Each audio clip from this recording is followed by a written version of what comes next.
రెండు చేతులు పైకెత్తి హల్లెలూయా హల్లెలూయా హల్లెలూయా. దేవునికే మహిమ కలుగునుగాక. ఆమేన్. మంచిది ప్రియ దేవుని పిల్లలారా, మొట్టమొదట మరి దేవునికి మహిమ ఘనత ప్రభావాలు చెల్లిస్తూ మృత్యుంజయుడు, అమరత్వం కలిగిన దేవుడు, ఏ మానవుడు సాధించలేని కార్యాన్ని సాధించిన దేవుడు, సమస్త మానవాళి పూజలకు అర్హుడు, సమస్త మానవాళి ప్రాణ విమోచన పాప విమోచన క్రయధనముగా తన ప్రాణమర్పించిన దేవాతి దేవుడు, సర్వయుగములలో సజీవుడు, అమరత్వము కలిగినటువంటి దేవునికి మొట్టమొదట కృతజ్ఞతార్పణలు స్తోత్రాలు చెల్లిస్తూ, అట్లాగనే అక్కగారికి కూడి ఉన్నటువంటి మీ అందరికీ మరి స్థానికులుగా వచ్చిన వారు, అట్లాగనే తల్లి సంఘాన్ని ప్రేమించి బల్లారాధనను ప్రేమించి వచ్చిన ఇంకా అనేక గ్రామాల నుంచి వచ్చినటువంటి ప్రతి బిడ్డకి ప్రభు అయిన యేసుక్రీస్తు నామములో ఈస్టర్ యొక్క శుభాకాంక్షలు అందరికీ తెలియచేస్తున్నాను. దేవునికి మహిమ కలుగునుగాక. ఆమేన్. ప్రియమైన దేవుని పిల్లలారా, ఇంతవరకు చక్కగా దేవుణ్ణి మనము ఆరాధించాం. పాటల ద్వారా, వాక్యాల ద్వారా, స్తుతి ఆరాధన ద్వారా ఎంతగానో సర్వోన్నతుని మనం మహిమపరిచాం. మీరు పాడుతూ ఉన్నప్పుడు దేవుని యొక్క వెలుగు, ఆ ప్రసన్నత, తేజోమయుడైన ఆయన సన్నిధి మనం చూడగలుగుతున్నాం. దేవునికి మహిమ కలుగునుగాక. అట్లాగనే ఆరాధించినటువంటి ప్రతి బిడ్డ మీదకి ఆయన పునరుత్థానపు శక్తి, ఏ శక్తి? The power of the resurrection, అనగా పునరుత్థానపు శక్తిని మనమందరం పొందుకున్నామని మనం నమ్ముచున్నాము. యేసయ్యకు మహిమ కలుగునుగాక. మంచిది ప్రియ దేవుని పిల్లలారా, మరి ఈరోజు ఉదయకాలములో చాలా మంది ఆరాధనకు వచ్చారు. చాలా సంతోషం. 3ంటికే ప్రారంభించబడి 5:30కి ముగించడం జరిగింది. చాలా మంది బిడ్డలు 3ంటికే వచ్చారు. దేవునికి మహిమ కలుగునుగాక. అట్లాగనే మరలా 2వ ఆరాధనకి విశ్వాసముతో నమ్మకముతో మనం ఈ స్థలానికి వచ్చాం. దేవునికి మహిమ కలుగునుగాక. దేవుని సన్నిధిలో పోయిన ఈస్టర్ నుంచి ఈ ఈస్టర్ వరకు అందరూ ఎట్లాగున్నారు అమ్మా? పోయిన ఈస్టర్ నుంచి ఈ ఈస్టర్ వరకు దేవుడు నన్ను కాపాడాడు, నా కుటుంబాన్ని కాపాడాడు అన్న వాళ్ళందరూ ఒక్కసారి 2 చేతులెత్తి మనస్సారా దేవుని స్తుతిస్తారా?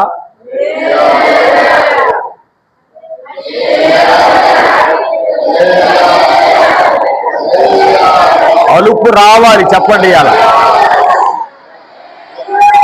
సంతోషంగా చెప్పండి, గొప్ప శబ్దంతో చెప్పండి. దేవునికి మహిమ కలుగునుగాక. దేవుని సన్నిధిలో గడిచినటువంటి సంవత్సరం దేవుని దయ. ఎవరి దయ? దేవుని దయ. ఎందుకంటే పోయిన ఈస్టర్కు ఉన్నవాళ్ళు ఈస్టర్కి లేరు. మనం ఆరోగ్యంగా సజీవులుగా, అయ్యా ఈ ఈస్టర్ చూస్తావో లేదో అన్న వాళ్ళు కూడా మన మధ్యలో లేకపోలా. ఉన్నారా లేదా? అమ్మా అదే చూస్తానో లేదో ఈస్టర్కి నేను అని అనేటువంటి అనుకొనని గడియలు వచ్చినా ఆయన విడిచిపెట్టకుండా ఈ పర్వదినమున మనల్ని అందరినీ ఆయన సన్నిధిలో సంతోషంగా ఉంచినందుకు ఒక్కసారి ఆమెన్ చెబుదాం చేతులెత్తి. ఇంకొకసారి చెప్పండి, మూడవసారి చెప్పండి. యేసయ్యకు మహిమ కలుగును గాక. జీవం గల దేవుడండి, మహిమ గల దేవుడు. ఎందుకంటే ఇవాళ మనం చూస్తున్నాం వార్తలు,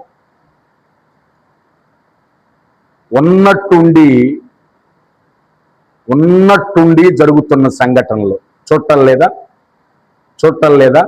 ఉన్నట్టుండి వెంటనే సడన్గా వార్తలో అంత్య దినములలో అపాయకరమైన కాలములు వచ్చునని పౌలు గారు చెప్పినట్టుగా అపాయకరమైనటువంటి దినాలలో మనం ఉన్నాం. ఈ అపాయకరమైన దినాలలో కూడా యేసయ్య మనల్ని విడిచిపెట్టకుండా, తండ్రి మనల్ని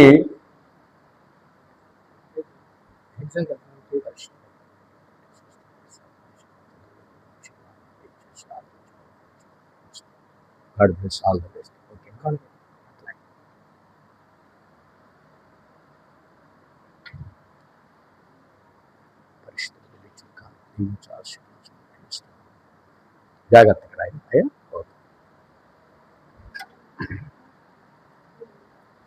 దేవుడు మనల్ని సజీవులుగా క్షేమముగా ఉంచాడు. ఇది గొప్ప కార్యమా కాదా? ఇది గొప్ప కార్యమా కాదా? కార్యమే అని మనం భావిస్తున్నాం. ప్రియమైన దేవుని పిల్లలారా, దేవుని సన్నిధిలో అక్కగారు మొదటి వర్తమానం చెప్పారు. ఎవనికి యాకోబు దేవుడు సహాయుడగునో వాడు ధన్యుడు. అట్లాగనే రెండో వాక్యములోకి వచ్చేసరికి ఈరోజు మనందరికీ తెలుసు, ఒక ప్రత్యేకమైన రోజు. ఈరోజు ఒక స్పెషల్ డే, ఒక ప్రత్యేకమైన రోజు. ఈరోజు ఏ రోజు అమ్మా? ఏ రోజు? అందరు చెప్పండి. ఏ రోజు? గుడ్ ఫ్రైడేనా? Easter day. నిన్నగాక మొన్నేమో గుడ్ ఫ్రైడే, ఇవాళ good Sunday. Good Friday, good Sunday అంటే ఈస్టర్ డే. ఈస్టర్ అందరూ అనండి. ఈస్టర్ అందరూ అనండి. ఈస్టర్ ఏమ్మా? ఏడే ఈస్టర్ అంటే, ఈస్టర్ అనే పదములో 2 అక్షరాలు ఉన్నాయి. ఈస్టర్ 2 అక్షరాలు ఉన్నాయి. ఈసు ప్లస్ స్టార్, ఈస్టర్. ఈసు అంటే యేసు,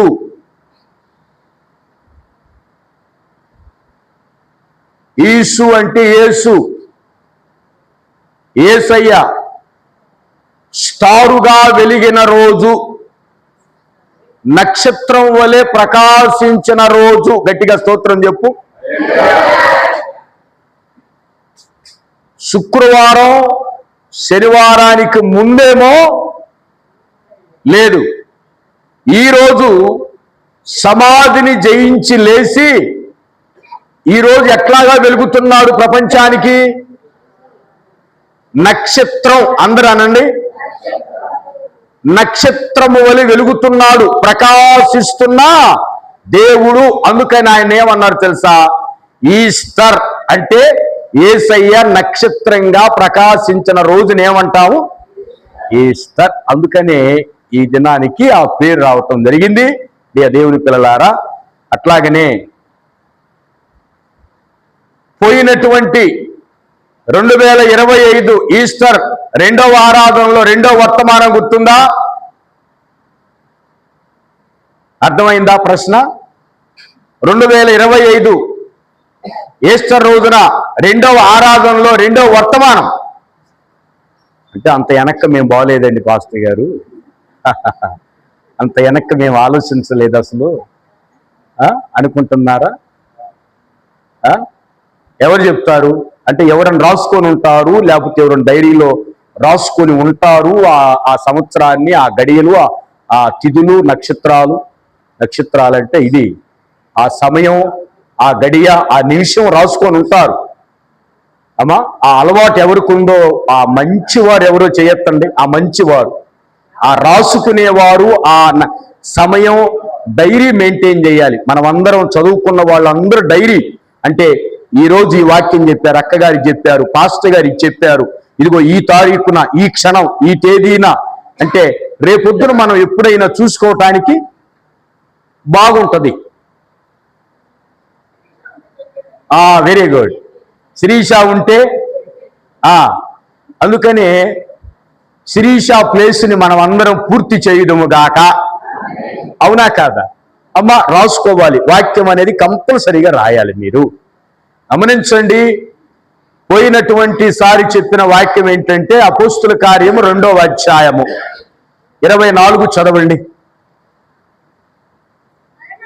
మరణము ఆయనను బంధించి ఉంచుట అసాధ్యము గనుక దేవుడు మరణ వేదనలు తొలగించి ఆయనను లేపెను. దేవునికి మహిమ కలుగును గాక. పోయిన సంవత్సరం మరణ వేదనలు తొలగించి దేవుడు యేసయ్యను తండ్రి కుమారుణ్ణి లేవనెత్తాడు అనే మాట మనం చదువుకున్నాం. ఈ సంవత్సరం రాసుకోండి. ఈ సంవత్సరం అపోస్తుల కార్యం అదే అధ్యాయం అపోస్తుల కార్యము 2వ అధ్యాయము అపోస్తుల కార్యము 2వ అధ్యాయం తీశారా? అందరూ తీశారా? 2వ అధ్యాయము అపోస్తుల కార్యము 2వ అధ్యాయము 36వ వచనం చదవండి. 36 మీరు సిలువ వేసిన ఈ యేసుని దేవుడు ప్రభువుగాను క్రీస్తుగాను నియమించెను. ఇది ఇశ్రాయేలు వంశమంతయు రూఢిగా తెలుసుకొనవలెనని చెప్పెను. యేసయ్యకు మహిమ కలుగునుగాక. అపోస్తుల కార్యము 2వ అధ్యాయము 36వ వచనాన్ని అపోస్తులుడైన పేతురు గారు మాట్లాడుతూ ఉన్నాడు.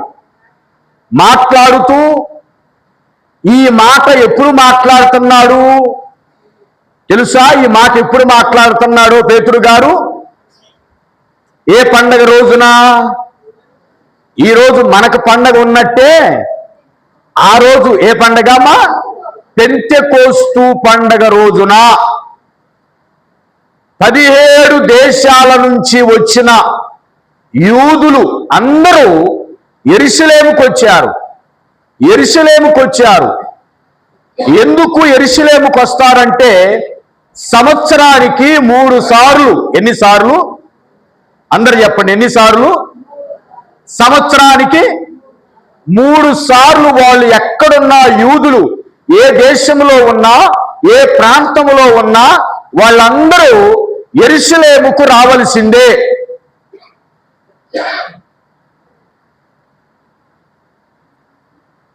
ఏ పండగ రోజున? ఈ మూడిట్లో ఒక పండగ ఏంటో తెలుసా? మెయిన్ పండగ వాళ్ళకి, యూదులకి పెంతెకోస్తు పండగ. అంటే 50 రోజుల పండగ, 7 వారాల పండగ. 7 వారాలు చేస్తారు ఈ పండగ. ఎన్ని వారాలు? 1 వారం కాదు. ఇప్పుడు మనం ఎన్ని వారాలు చేస్తున్నాం? ఈస్టరీ 1 వారమే. ఈస్టరీ ఒకరోజే మనకి పండగ అయిపోయింది, 3 అయిపోద్ది అంతా. కానీ వాళ్ళు 7 వారాలు పండగ చేస్తారు. 7వ వారంలో ఇశ్రాయేలీలు ఎక్కడున్నా, యూదులు ఎక్కడున్నా వాళ్ళందరూ ఎక్కడికి రావాలి? యెరూషలేముకి రావాలి. అందరూ రావాల్సిందే. పిల్లలు, పెద్దవాళ్ళు, కుటుంబాలు కలిసి ఒంటెల మీద ప్రయాణించి వాళ్ళు కాలినడకన యెరూషలేముకు రావాలి. అయితే అందరూ వచ్చారు ఆ పండగ దినాన. దేవాలయం ఎదుట అందరూ ఉన్నారు. అయితే అపోస్తలులకు దేవుడు ఏమి ఇచ్చాడు? పరిశుద్ధాత్మనిచ్చి మాట్లాడటం మొదలుపెట్టారు. ఈ మాట్లాడే వాళ్ళల్లో ఎవరయ్యా అంటే పేతురు గారిని దేవుడు లేవనెత్తాడు. పేతురు గారిని లేవనెత్తి పరిశుద్ధాత్మ ద్వారా మాట్లాడుతూ ఉన్నారు. ఈ 17 దేశాల నుంచి వచ్చిన వాళ్ళల్లో యేసుక్రీస్తు వారిని కొట్టిన వాళ్ళు ఉన్నారు, యేసుక్రీస్తు వారిని గుద్దిన వాళ్ళు ఉన్నారు, యేసుక్రీస్తు వారిని హేళన చేసిన వారు ఉన్నారు, యేసుక్రీస్తు వారిని హింసించిన వారు కూడా ఉన్నారు, యేసుక్రీస్తు వారిని పొడిచిన వాళ్ళు కూడా అందరూ వచ్చారు. అప్పుడు పేతురు గారు మాట్లాడుతూ అన్న మాట ఏంటంటే 36వ వచనంలో, ఇప్పుడు చూడండి 36వ వచనం, మీరు యేసయ్యను సిలువ వేశారు, మీరు యేసయ్యను కాదనుకున్నారు, మీరు యేసయ్యను తృణీకరించారు, మీరు యేసయ్యను ముళ్ళ కిరీటాన్ని పెట్టారు, ఆయన కాదనుకున్నారు, ఆయన చంపాలనుకున్నారు, ఆయన్ని భూమి మీద లేకుండా చేయాలనుకున్నారు, ప్రపంచంలో ఏ మానవుడు అనుభవించలేని మరణాన్ని ఆయనకు మీరు విధించారు. కానీ మీరు వద్దనుకున్నా, మీరు కాదనుకున్నా తండ్రి వదిలిపెట్టాడా? అమ్మా అందరు చెప్పండి, నోటితో చెప్పండి, తలకాయతో నాకొద్దు, నోటితో చెప్పండి. యూదులందరూ వదిలిపెట్టారు. అమ్మా చివరికి శిష్యులు కూడా వదిలిపెట్టారు. అందరూ వదిలిపెట్టారు. సిలువలో ఒక్కడున్నాడు. అందరూ కాదనుకున్నారు. కానీ అందరూ కాదనుకున్న పరమ తండ్రి ఏమండి తన బిడ్డను విడిచిపెట్టాడా? పేతురు గారు ఏమంటున్నాడంటే, మీరు సిలువ వేసిన యేసుని దేవుడు ఎట్లాగా చేశాడో తెలుసా? ఇప్పుడు మీరు కాదనుకున్న యేసుని, మీరు తృణీకరించిన రాయిని, మీరు వెలివేసిన రాయిని, విసర్జించిన మూలరాతిగా యేసయ్యకు మహిమ కలుగునుగాక. ఎట్లాగా చేశాడంట?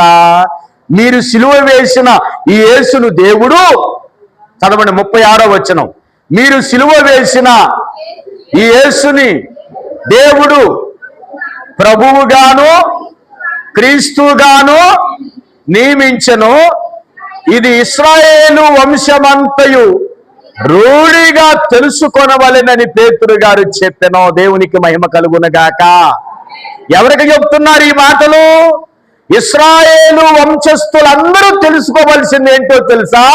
మీరు గ్రహించలేంది ఏంటో తెలుసా? మీరు ఊహించలేంది ఏంటో తెలుసా? ఆయన చనిపోయాడులే, పేడా పోయిందిలే అనుకున్నారు. మీరు పోయాడులే, సిలువతో పోయాడు అనుకున్నారు. కానీ సిలువతో ఆయన పోలా. దేవుడంట ఆయనని ప్రపంచానికి ప్రభువుగా నియమించాడు, క్రీస్తువుగా నియమించాడు. యేసయ్యకు మహిమ కలుగునుగాక. ఎట్లాగా నియమించాడమ్మా? ప్రభువుగా నియమించాడు, క్రీస్తువుగా. ఈ 2 పదవులు ఎందుకు ఇచ్చాడో క్లుప్తంగా చెబుతా, కొద్ది విషయాలు చెప్తా. ఈ తండ్రి ప్రభువుని లేపి, తండ్రి ప్రభువుని మరణము నుంచి లేపి 2 పదవులు ఇచ్చాడంట యేసయ్యకి. ఎన్ని పదవులు? 2 పదవులు ఇచ్చాడంట. ఒకటి ప్రభు స్థానం ఇచ్చాడంట, రెండవది క్రీస్తు స్థానం. ఈ 2 ఎందుకు ఇచ్చాడో క్లుప్తంగా చెప్తా. ప్రభు అంటే అర్థం ఏంటో తెలుసా? ప్రభు అంటే అర్థం ఏంటంటే రాజు అని అర్థం. ఎవరమ్మా? రాజు. అందరూ అనండి. అందుకని మన యేసయ్యని ఏమంటాం? యేసు రాజా అంటాం. ఏ రాజా? యేసన్న గారు పాట రాశాడు, నా యేసు రాజా నా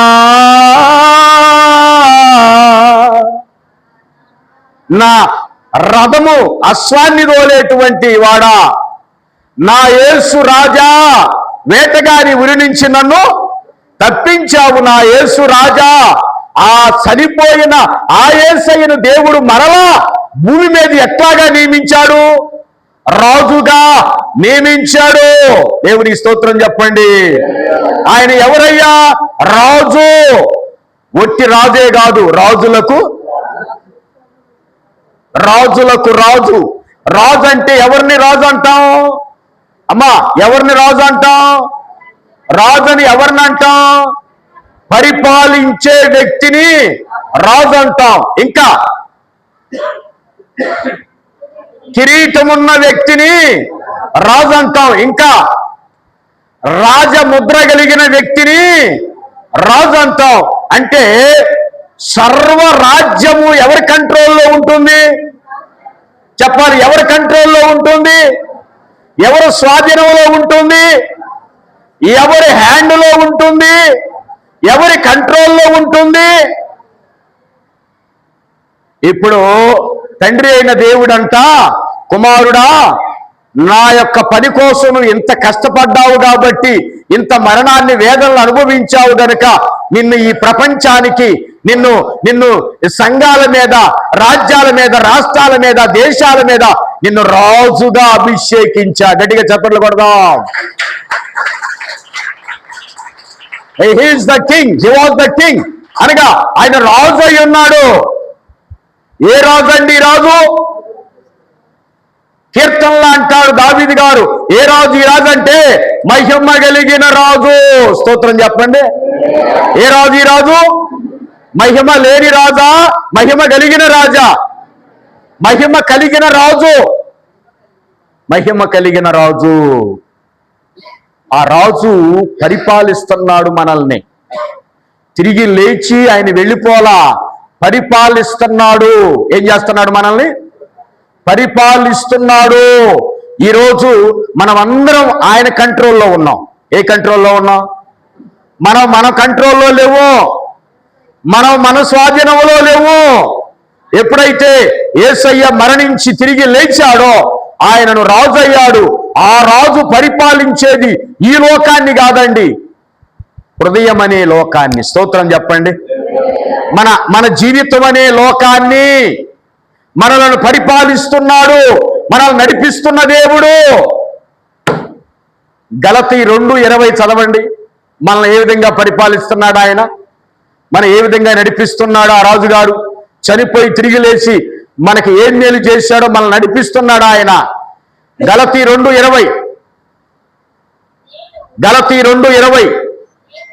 నేను క్రీస్తుతో కూడా సిలువ వేయబడి ఉన్నాను, ఇకను జీవించువాడను నేను కాను, క్రీస్తే నాయందు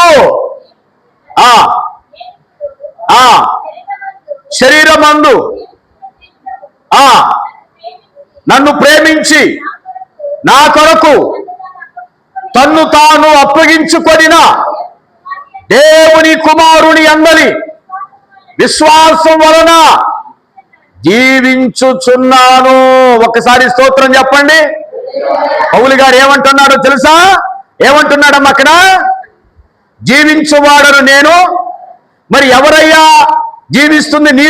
నీలో ఉండి నడిపిస్తుంది ఎవరు? నిన్ను నడిపిస్తుంది ఎవరు? నీతో మాట్లాడుతుంది ఎవరు? నీ యందు విశ్వాసం ఉంచింది ఎవరు? నీకు నూతన శక్తిని ఇచ్చింది ఎవరు అంటే పౌలు గారు అంటున్నాడు, నా కోసం ప్రాణం పెట్టి తన్ను తాను అర్పించుకొనిన ఆ ప్రభు యొక్క విశ్వాసము ద్వారా నేను జీవిస్తున్నాను. అంటే ఆ ప్రభువే నా యందు.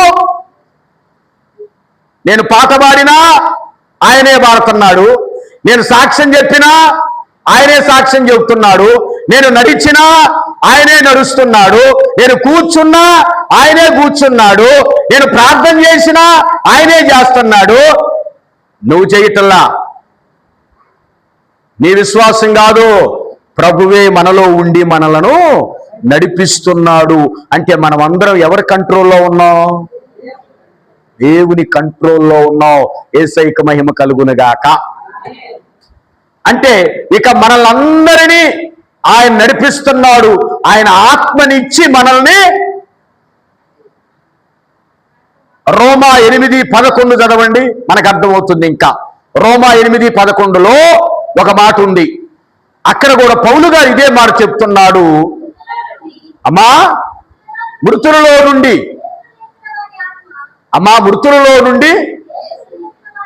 యేసును లేపిన వాని ఆత్మ మీలో నివసించిన ఎడల, మృతులలో నుండి క్రీస్తు యేసును లేపిన వారు చావునకు లోనైన మీ శరీరములను కూడా మీలో నివసించుచున్న తన ఆత్మ ద్వారా జీవింపచేయును. గట్టిగా స్తోత్రం చెప్పండి. మనలో ఉండి మనల్ని జీవింపచేస్తుంది ఎవరో తెలుసా? మనల్ని ఉజ్జీవింపచేస్తుంది ఎవరో తెలుసా? మనల్ని నడిపిస్తుంది ఎవరో తెలుసా? ఏ ఆత్మ అయితే యేసయ్యను మృతుల్లో నుంచి లేపిందో అదే ఆత్మ మనల్ని కూడా ఉజ్జీవింపచేస్తున్నాడు. అంటే ఇప్పుడు యేసుక్రీస్తు వారిని లేపిన ఆత్మ, మనలో ఉన్న ఆత్మ ఒకట కాదా? అమ్మా ఒకటి అన్న వాళ్ళు స్తోత్రం చెప్పండి. ఒకటేనన్న వాళ్ళు ఎందుకని అందరూ చెప్పలేకపోతున్నారు? అంటే అర్థం కాక చెప్పలేకపోతున్నారా, లేకపోతే కళ్ళు మూతూ చెప్పలేకపోతున్నారా? అర్థం కాలేదు, మళ్ళీ చెప్తా. యేసుక్రీస్తు వారిని లేపిన ఆత్మ మనలను కూడా లేవనెత్తాడు, మనలో ఉన్నాడు. ఇప్పుడు యేసుక్రీస్తు వారి లేపిన ఆత్మ, మనలో ఉన్న ఆత్మ ఒకటేనా అన్న వాళ్ళు స్తోత్రం చెప్పండి. గట్టిగా చెప్పండి, గట్టిగా చెప్పండి. యేసయ్యకు మహిమ కలుగునుగాక. ఒకటే. రోమా 8:11 ప్రకారంగా యేసయ్యను మృతుల్లో నుంచి లేపిన ఆత్మ, నీలో ఇప్పుడు నిన్ను ఉజ్జీవింప చేస్తున్న ఆత్మ ఒక్కటే. అంటే ఇప్పుడు మనం డైరెక్ట్గా ఆయన మనల్ని ఏం చేస్తున్నాడు? పరిపాలిస్తున్నాడా లేదా? నీ అధికారం ఆయనకు అప్పగించావు, నీ హృదయాన్ని ఆయనకు అప్పగించావు, నీ మనసును ఆయనకు అప్పగించావు, నీ జీవితానికి అప్పగించావు. అయ్యా ఇక నుంచి నన్ను నడిపించయ్యని నీవు ప్రార్థన. అంటే ఇప్పుడు ఆయన ఎవరు? రాజు కదా. మనం ఎవరమి? ప్రజలమి. ఆయన ఎవరు? రాజు. మనం ఎవరివి? మన మీద రాజు ఎవరు? యేసయ్య. చూసావా, ఈ ప్రపంచంలో ప్రతి క్రైస్తవుడిని పరిపాలించేది ఆ యేసయ్య ఆత్మ, ఆ ప్రభు, ఆ రాజు. అందుకనే సిలువ వేసిన యేసయ్య దేవుడు ఎట్లాగా నియమించాడు? ప్రభువుగా. రెండవది, ఆయనను మనలో ఉండి నడిపించటమే కాదండి, వినండి జాగ్రత్తగా. ఆయన మనల్ని నడిపిస్తే, ఆయన మనలను గనక ముందుకు నడిపిస్తే ఏమైనా కొదువు ఉందా? ఆయన మనల్ని పరిపాలిస్తే ఏమైనా కొదువు ఉందా? అమ్మా కొదువు ఉంటుందా? ఆయన మనల్ని ఏలితే ఏమైనా కొదువు ఉంటుందా? మనుషులు ఏలితే కొదువు ఉంటుంది, మనుషులు ఏలితే సమస్యలు ఉంటాయి. ఆయన మనల్ని ఏలటం ప్రారంభిస్తే సమస్యలు ఉన్నా ఆ రాజుగారే చూసుకొని పరిష్కరిస్తాడు. గనుక ఆయన పరిపాలనలో సమృద్ధి ఉంది, ఆయన పరిపాలనలో దీవెన ఉంది. కనుక ఇప్పుడు మనం ఆయన మనల్ని రాజుగా పరిపాలించడానికి వచ్చాడు. నిన్ను నన్ను ప్రపంచంలో ఉన్న ప్రతి క్రైస్తవుని, ప్రతి సేవకుని, ప్రతి ఒక్కరిని దేవుడు పరిపాలిస్తున్నాడు. అది అర్థమైంది కదా ఇప్పుడమ్మా.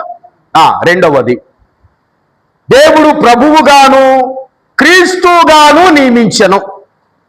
ఈ రెండో పదవేంది? క్రీస్తు. అందరూ అనండి. రెండో పదవేంది? క్రీస్తు. మనం ఏమంటామంటే, ఏమండి ఆయన యేసు క్రీస్తు కాదా?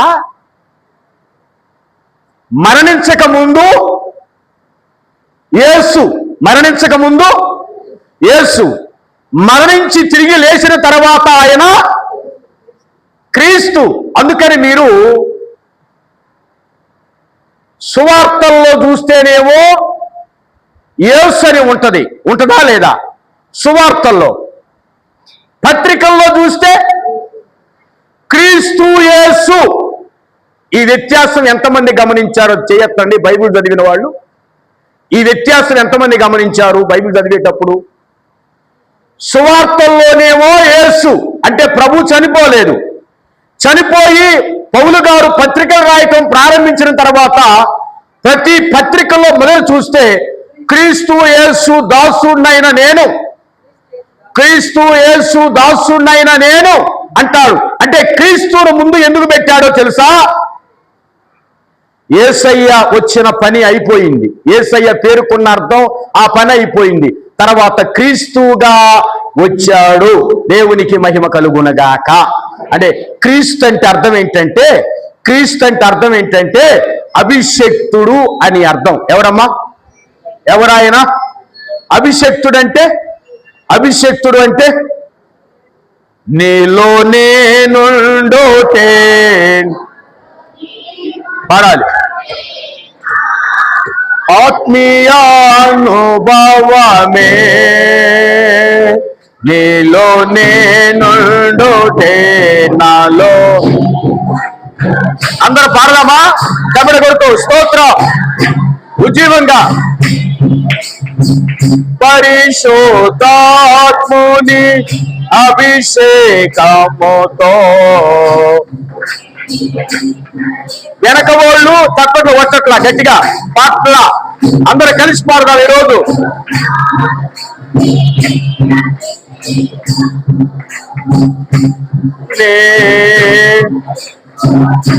చెందేదా ఆహనాదయతావో ఏమని వివరితోనో యేసయ్యా, ఏమని ఆహనాదయతావో. స్తోత్రం గ్లోరీ. ఏమని వివరితోనో యేసయ్యా, ఏమని. హల్లెలూయా. ఆయన రెండవ పదం ఏమొచ్చింది? ఆయనకి తిరిగి లేచిన తర్వాత క్రీస్తు అయ్యాడు. క్రీస్తు అంటే అభిషక్తుడు, అంటే అభిషేకించబడిన వాడు, అంటే పంపబడిన వాడు. తండ్రి చేత అభిషేకించబడ్డాడు. తండ్రి చేత దేనికి అభిషేకించబడ్డాడు? యేసయ్య లోకములో దేనికి అభిషేకించబడ్డాడో తెలుసా? ఆయన ఇంకొకరిని అభిషేకించటానికి ఈయన అభిషేకించబడ్డాడు.